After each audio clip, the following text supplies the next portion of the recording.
Bom dia a todos. Doutor Reinaldo, muito obrigado. É um prazer estar aqui, agradecer também à comissão pelo convite.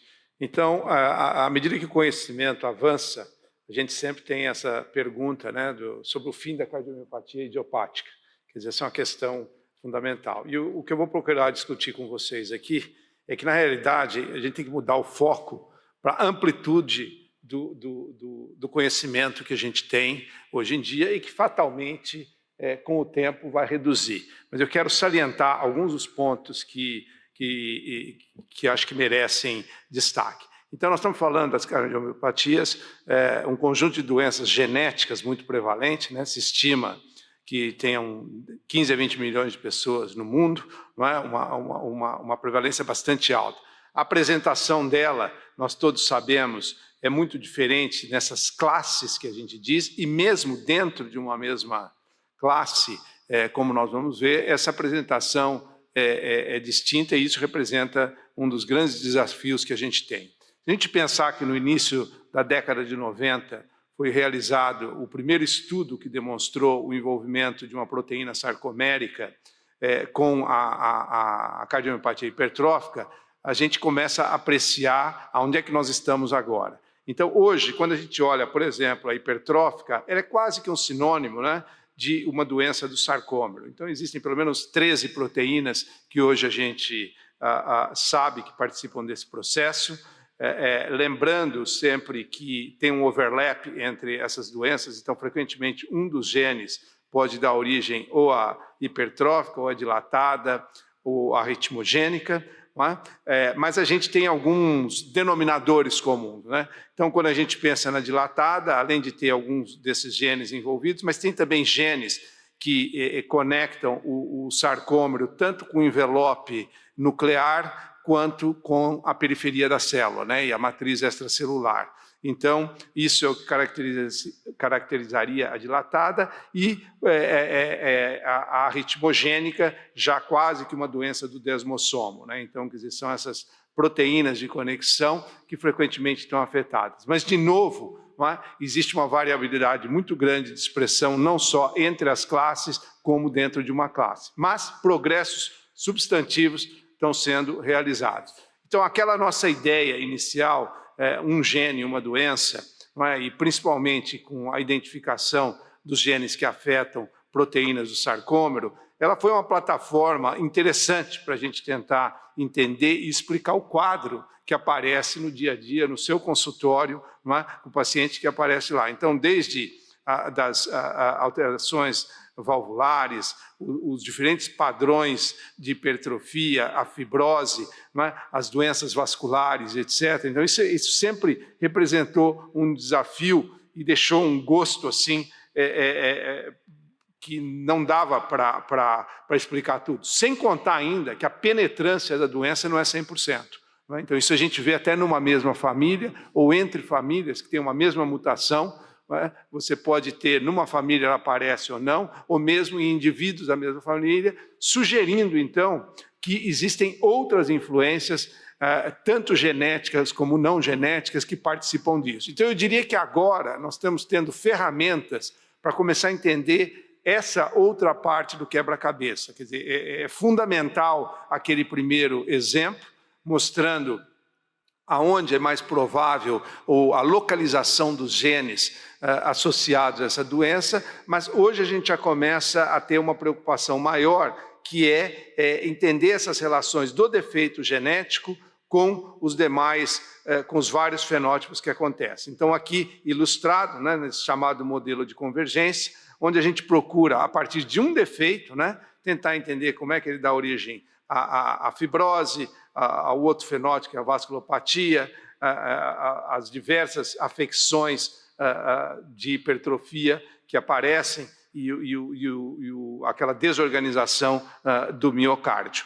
Então, esse seria, digamos assim, o estágio atual e que é onde eu enfatizo novamente que isso é dependente ou decorrente do melhor conhecimento dessas relações. E, em grande parte, isso começou a acontecer, lembram, naquele primeiro exemplo de 1990, quando foi identificado o primeiro diagnóstico molecular, né, o gene e a mutação foi feito utilizando técnicas de genética tradicional, isso mudou muito. Não é? Então, de 90 a 2000, 2003, foi o período em que o primeiro genoma foi sequenciado, né, o projeto Genoma, se a gente poderia dizer assim, ou seja, esse primeiro genoma custou cerca de 3 bilhões de dólares. Hoje, o preço de um sequenciamento de genoma é muito próximo de uma ressonância magnética, né? Então, para ter uma ideia disso. Então, essa nossa capacidade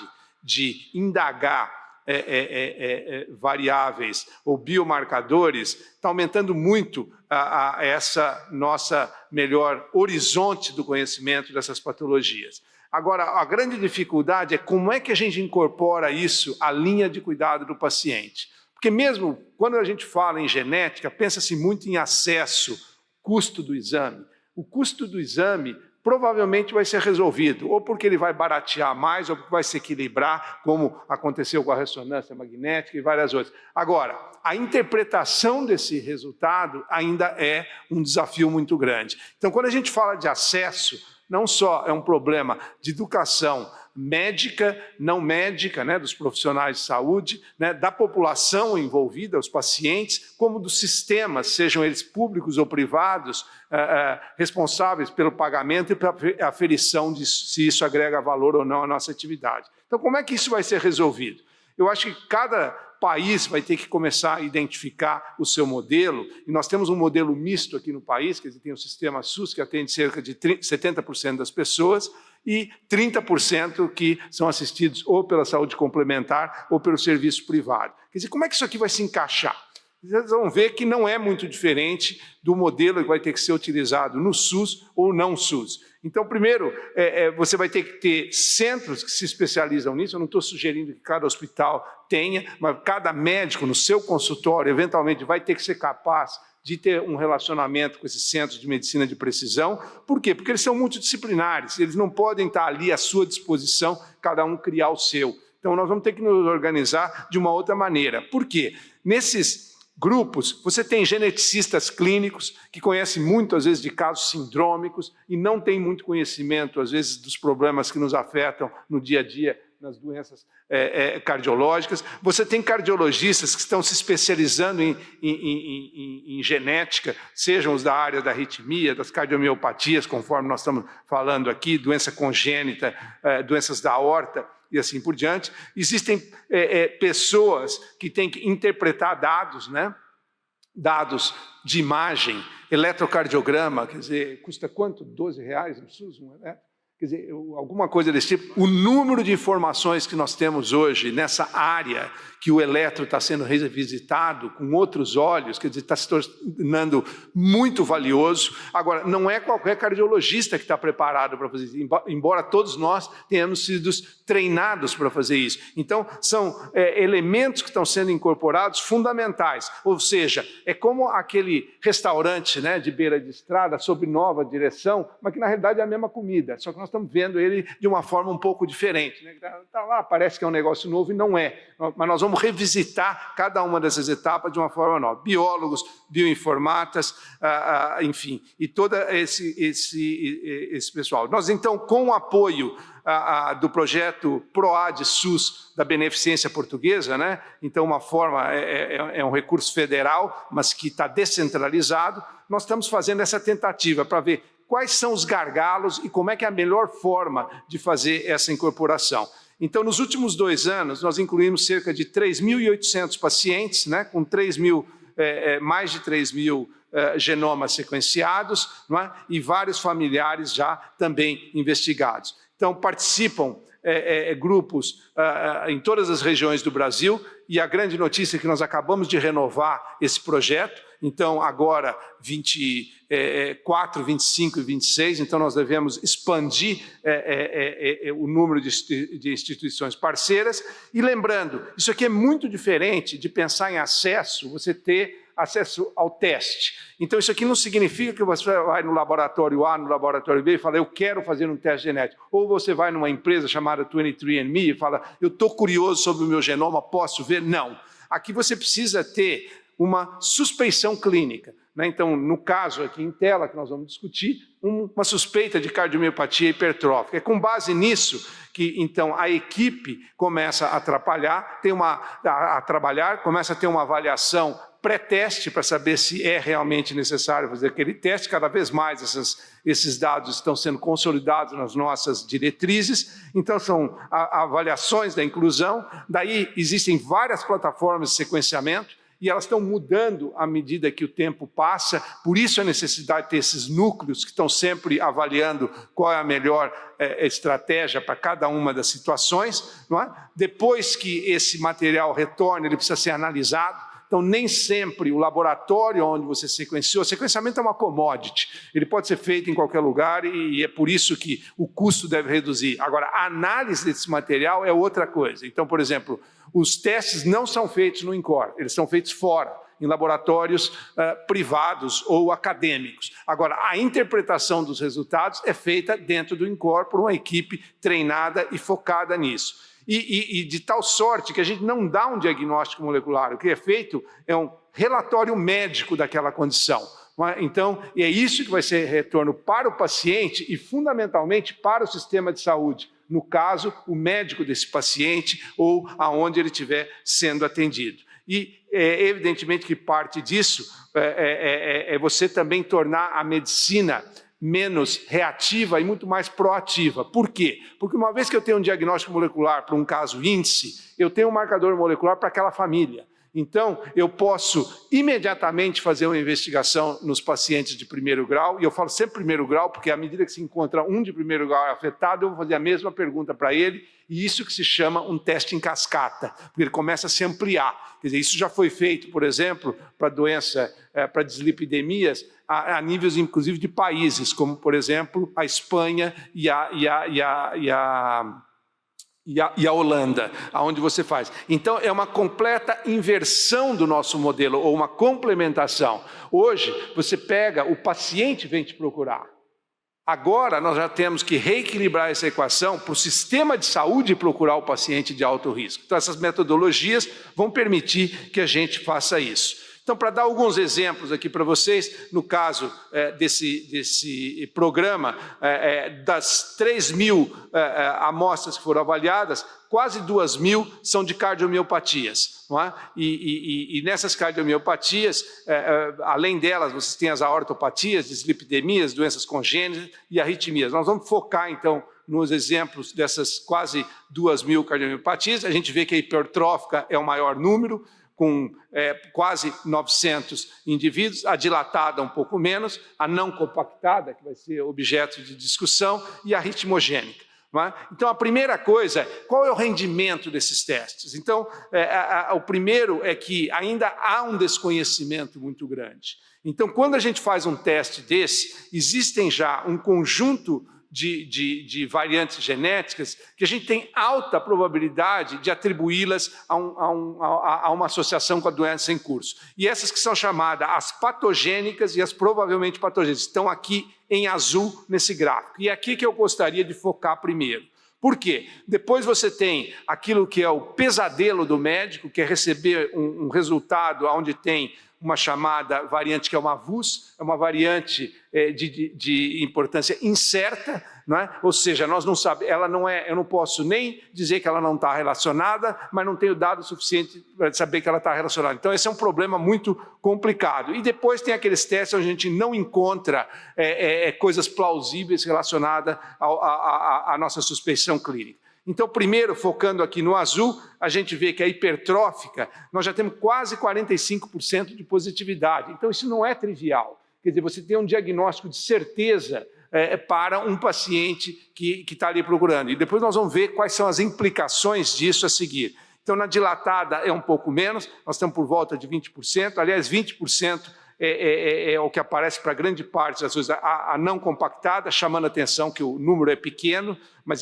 gira em torno disso, restritiva, arritmogênica e assim por diante. Não é? Então, quando a gente olha na hipertrófica os resultados, então, 830, 600, quase que 2/3 coisas plausíveis, das plausíveis, cerca de 40% alta chance de estar influenciando o fenótipo, e 25%, não é? Ou seja, 1/3 delas são aquelas VUS. Agora, se eu concentrar, então, nessas aqui, quem são essas variantes genéticas? Isso é o que está mostrado aqui. O grosso são as variantes do sarcômero e, basicamente, no Brasil e fora do Brasil, são essas duas proteínas, em geral, as mais afetadas, cerca de 60% a 70% dos casos. E depois nós temos várias outras proteínas que aparecem. E o que é interessante, então, quase 85% são as chamadas, aqueles 13 genes que são as doenças sarcoméricas, cerca de 4%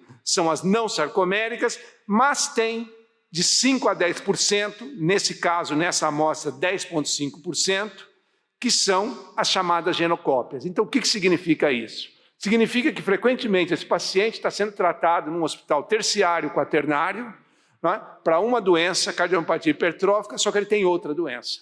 E essa outra doença frequente pode, inclusive, ter medicação e conduta, manejo específico, como foi relatado no caso da primeira apresentação. Então, vejam que o diagnóstico de certeza é uma questão muito importante, não é? E sem contar no ponto que você, com isso, começa a poder dar um melhor desfecho para esse paciente. No caso da dilatada, semelhante, não é? Então, 50% tinham variantes, dessas, infelizmente, 20% só são aquelas que a gente tem mais certeza. Aqui está a distribuição das proteínas afetadas, mostrando, então, o quadro. Mesma coisa para não compactada, e a gente, então, para fechar, começa a ver que, na realidade, essa evolução que nós estamos tendo aqui nos últimos 30 anos, não é mais do que saber se a idiopática vai desaparecer, eu acho que nós temos que valorizar a amplitude do horizonte que nós estamos criando e as oportunidades que estão aparecendo. Inclusive, para refinar um pouco nossa interpretação da causa dessas doenças. Quer dizer, você tem um gene afetado, mas para a sua manifestação, ou numa família, ou entre famílias diferentes, tem outros fatores que também atuam. E gradativamente a gente quer começar a entender, porque quanto melhor o entendimento, melhor vai ser a manipulação desse problema. Então, quando a gente estiver olhando para um quadro como esse, quer dizer, todos esses mostram o fenótipo mais importante dessa patologia, a hipertrofia. Só que ela vai desde difusa, por diferentes tipos de hipertrofia focal e até mesmo o aparecimento de um aneurisma. Quer dizer, como explicar tudo isso a partir de um mesmo defeito, ou defeitos em genes semelhantes e assim por diante. Então não é uma coisa fácil e é agora que nós estamos cada vez mais tendo ferramentas para ver. Ou a variabilidade que acontece no acometimento cardíaco, que vai desde a hipertrofia, a desorganização do sarcômero, das fibras, a fibrose, a afecção vascular, alterações em válvula, não é? Ou até mesmo, como nós vamos ver, a não compactação. Então, nesse sentido, é que eu acho que esses progressos que estão sendo feitos, na realidade, é para ampliar o nosso horizonte e criar novas oportunidades de diagnóstico e de manejo desses pacientes. Muito obrigado pela atenção.